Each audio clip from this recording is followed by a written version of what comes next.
DCB മീഡിയയുടെ പുതിയൊരു വീഡിയോയിലേക്ക് സ്വാഗതം.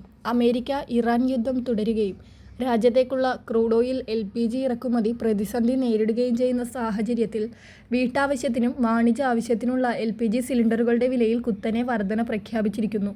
കൂടാതെ സിലിണ്ടറുകളുടെ വിതരണത്തിലും നിയന്ത്രണങ്ങൾ പ്രഖ്യാപിച്ചിരിക്കുകയാണ് കേന്ദ്ര സർക്കാർ.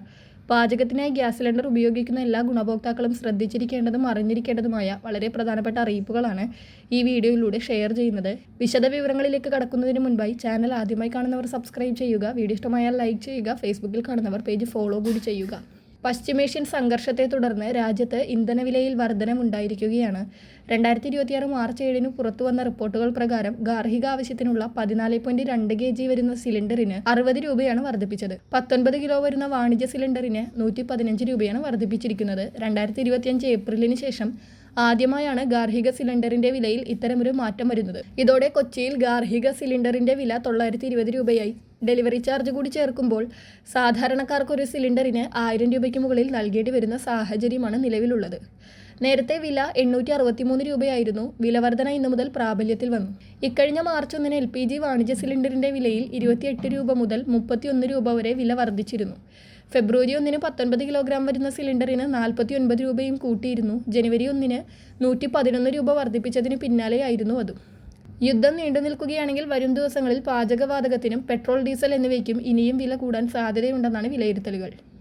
അതോടൊപ്പം രാജ്യത്ത് പാചകവാതക സിലിണ്ടർ ബുക്കിങ്ങിന് നിയന്ത്രണം ഏർപ്പെടുത്തിയിരിക്കുകയാണ്. പശ്ചിമേഷ്യൻ സംഘർഷങ്ങളുടെ പശ്ചാത്തലത്തിൽ LPG ക്ഷാമം നേരിട്ടേക്കുമെന്ന റിപ്പോർട്ടുകളെ തുടർന്ന് ബുക്കിങ്ങിലുണ്ടായ ഉയർച്ചയാണ് നിയന്ത്രണം ഏർപ്പെടുത്തിയതിന് പിന്നിൽ.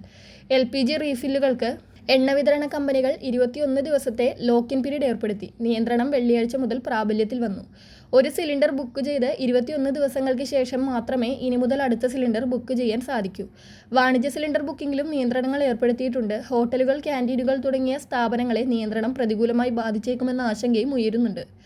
അടുത്ത അറിയിപ്പ്: പശ്ചിമേഷ്യയിലെ സംഘർഷം ഇന്ധന വിതരണത്തിലുണ്ടാക്കുന്ന പ്രതിസന്ധി മറികടക്കാൻ നീക്കങ്ങളുമായി കേന്ദ്ര സർക്കാർ എത്തിയിരിക്കുകയാണ്. പാചക ഇന്ധനത്തിന്റെ ക്ഷാമം തടയാനാണ് അടിയന്തര ഇടപെടൽ. ദ്രവീകൃത പെട്രോളിയം വാതകത്തിന്റെ അതായത് LPG ഉൽപ്പാദനം പരമാവധിയാക്കാൻ കേന്ദ്രം എണ്ണ കമ്പനികൾക്ക് നിർദ്ദേശം നൽകിയിരിക്കുകയാണ്. 1955 അവശ്യസാധന നിയമപ്രകാരമാണ് സർക്കാർ നിർദ്ദേശം. എണ്ണ കമ്പനികളുടെ പക്കലുള്ള അധിക LPG പൊതുമേഖലയ്ക്ക് മാത്രം നൽകണമെന്നുൾപ്പെടെയാണ് നിർദ്ദേശം. LPG, പ്രൊപ്പൈൻ, ബ്യൂട്ടൈൻ എന്നിവ പൊതുമേഖലയിലെ എണ്ണ കമ്പനികൾക്ക് നൽകണം. ഇവ മറ്റാവശ്യങ്ങൾക്ക് ഉപയോഗിക്കരുത്. എല്ലാ എണ്ണ ശുദ്ധീകരണ കമ്പനികളും തങ്ങളുടെ കൈവശമുള്ള പ്രൊപ്പൈൻ, ബ്യൂട്ടൈൻ എന്നിവ LPG ഉൽപ്പാദനത്തിനായി പരമാവധി ഉപയോഗിക്കുന്നുവെന്ന് ഉറപ്പാക്കുമെന്നാണ് സർക്കാർ നിർദ്ദേശം. ലോകത്തെ രണ്ടാമത്തെ വലിയ LPG ഇറക്കുമതി രാഷ്ട്രമാണ് ഇന്ത്യ. കഴിഞ്ഞ വർഷം 33.15 ദശലക്ഷം മെട്രിക് ടൺ പാചകവാതകമാണ് ഇന്ത്യ ഇറക്കുമതി ചെയ്തത്. രാജ്യത്തെ LPG ഉപഭോഗത്തിന്റെ 2/3 ഭാഗവും ഇറക്കുമതിയാണ്. ഇതിൽ 85 മുതൽ 90% പശ്ചിമേഷ്യയിൽ നിന്നാണ് എത്തിക്കുന്നത്. വളരെ പ്രധാനപ്പെട്ട ഒരു ഇൻഫർമേഷൻ മറ്റുള്ളവർക്ക് കൂടി ഷെയർ ചെയ്യുക.